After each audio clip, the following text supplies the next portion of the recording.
presentation. Madelaine Drohan is an award-winning author for her book, Making a Killing, how and why corporations use armed force to do business. It was published in 2003. She's also written another book, which I know her for, which is The 9 Habits of Highly Successful Resource Economies, Lessons for Canada. She's the correspondent for The Economist. Without further ado, I'd like her to take over.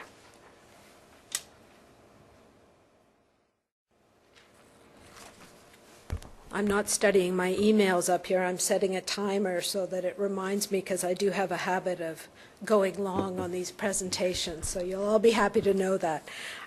Thank you very much. I'd like to thank the Atlantic Council for asking me to talk and for all of you for attending. I am one of those people that is facing a time constraint because my day job is writing for The Economist, and today is budget day and I should be in Ottawa, so I will have to run out relatively early. My remarks today are based on the report that I researched and wrote last year for the Canadian International Council on, and as Mike said, it's called The 9 Habits of Highly Effective Resource Economies, Lessons for Canada. The idea behind that report was to look at how Canada could do a better job of managing its natural resource wealth. And managing was in the broadest sense of the word, not just how we could get the natural resources out of the ground and to market as fast as possible, but how we could do it in an environmentally sustainable way, and also in a way that looked at the long term as well, so for the good of the economy, the good of society. It's a lot to put on one word, but that's what I was asking people. And I interviewed people, everyone from the Governor of the Bank of Canada down to somebody that ran an architectural advisory service on how to make buildings more green. And I went across Canada with these interviews, but then I went and looked at other countries that had a significant resource sector to see, are there lessons that we could learn from them? Because one of the things that drives me a little bit crazy when you see, especially in the media, I have to say, and I'm partly responsible for this, is a lot of our discussions in Canada tend to be quite narrow and focused. In fact, these days they're almost all about the oil sands, but we have quite a broad resource base. Even in oil and gas, it goes beyond the oil sands. And we don't tend to look abroad very much, except if we look south. We look and see what the Americans are doing, but we don't tend to look at other countries to see maybe they're doing something that we could learn from. So the countries I actually went to, I went to Australia because that's a great comparator country for Canada. It's a federation, a significant resource sector. I looked at Finland and Sweden and Norway, of course, and that's going to come up a lot here. And I did look at Brazil and Chile, but unfortunately ran out of time and budget, so I never got there. Anyhow, the report, there were 9 areas that kept coming up again and again in these conversations. So that's where the 9 habits came from. I am not going to go through all 9 habits, you'll be happy to know, because in fact many of them are summed up in the last habit, which is make a plan. Okay.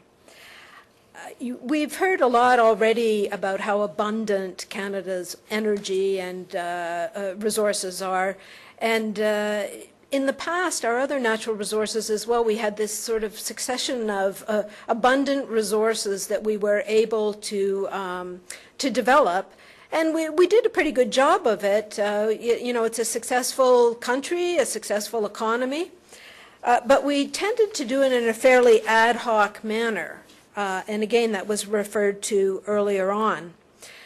It's taken us a long time to get to the point where we want to even discuss a plan, an energy plan.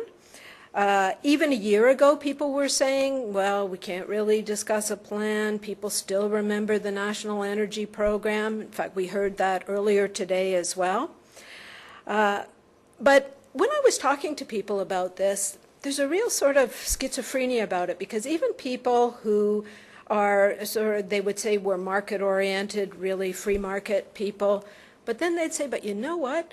Other countries have been much more deliberate than we've been about developing our natural resources. So they don't want to talk about anything that smacks of industrial policy, because that still has a bad name from the 1980s. But at the same time, there is a feeling, even among free market supporters, that we do need to be doing something a little bit more coordinated and collaborative in Canada.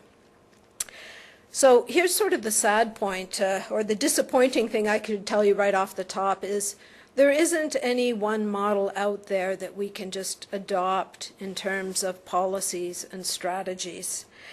Partly that's because some countries do some things very well and some things very badly. And I'd have to put Australia into that. We could learn from them on their climate change strategy. They have been able to put a price on carbon. By the way, that is one of the 9 habits. But they're not, we can't learn very many lessons from them in terms of adding more value to the resources. In fact, it was a little bit depressing to go outside of Canada and talk to people, because we are seen as a rip and ship economy like Australia. The other reason that you can't just import a whole policy from elsewhere is other countries like Norway, they have a different structure of government, they have a different culture, and they have a different history. In fact, I found when I'm talking to people, Sweden and Finland were 2 examples where they had, quite well thought out strategies for their forestry sectors. They tended to, they didn't always have that. They had a crisis that provoked them to into thinking through what they were doing and to putting together a better plan. However, having said that we can't adopt a model from anyone, I'm going to turn to Norway, because although we can't adopt Norway's strategies, we can learn a lot from their approach. Most of the time when you mention Norway, people think sovereign wealth fund. At least I'm hoping that's what you're thinking. Where they're the country that now has more than $600 billion set aside in their sovereign wealth fund, because since 1996 they've been putting 100% of their oil and gas revenues into this fund and investing it abroad. But what people don't seem to realize is that's actually one component of a much broader plan that they put in place. When they saw the North Sea oil and gas revenues coming and realized it was going to be a life-changing experience for the country, they actually did get together and say, well, what are we going to do about this? And it wasn't just about saving the money.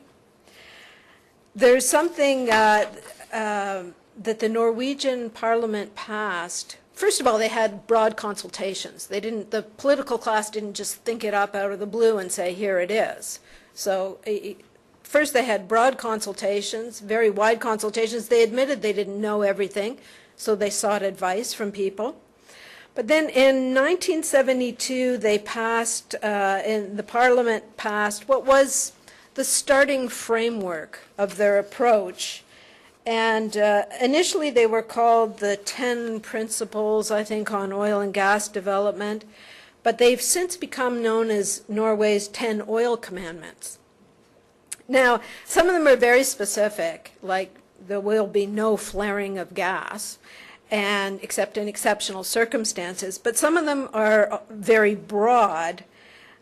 But together, they formed the foundation for Norway's approach to its oil and gas sector. And it's a very holistic approach that brings in not just the very technical aspects of it, of oil and gas production, but also the environmental and education and relations with their Indigenous people, everything that would have to go into a Canadian plan or strategy or whatever you'd want to call it. So I'm not going to go through even all their 10 commandments, it takes too long, but I'll give you a couple of them, or the lessons from them, what you can draw out of that particular commandment. they decided, and actually this is spelled out in their principles very early on, that they needed to figure out where their energy sector fit in their broader economy, that they wanted to ensure that the development of their energy sector was not going to be at the expense of their industrial sector, and also it had to be done so that it wasn't going to have a negative impact on the environment. I mean, this is 1971, 72 when they were talking about this. And so that has been one of their founding principles. No.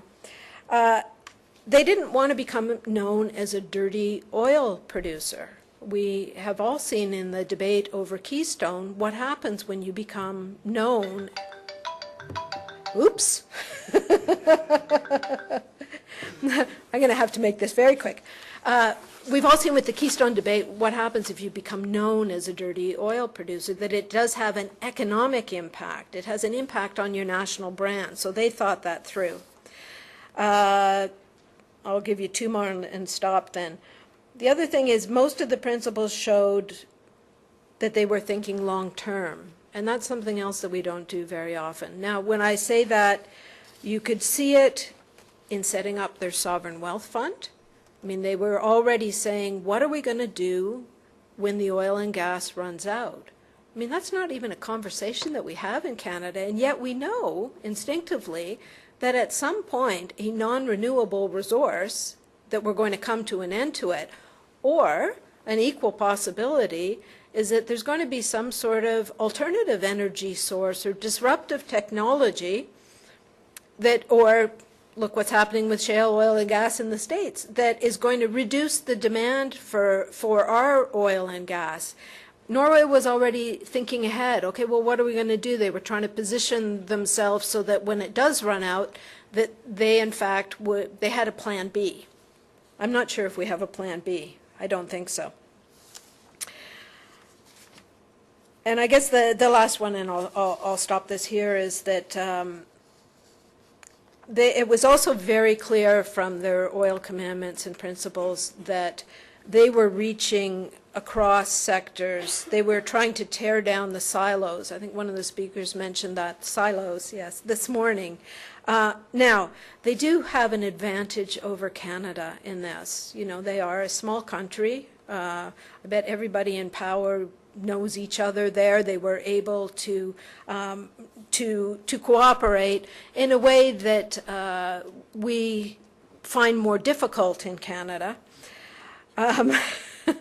But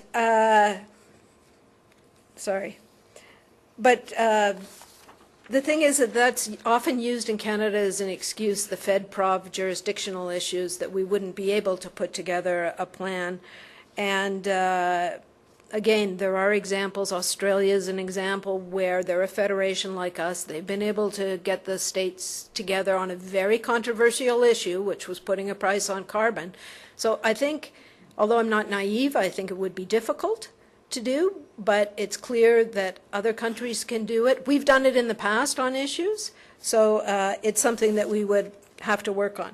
So I guess to sort of wind this up in a fairly truncated manner, I'm sorry about that. I mean, there are lessons from other countries for us. When we're looking at something like energy security and our market presence, what I would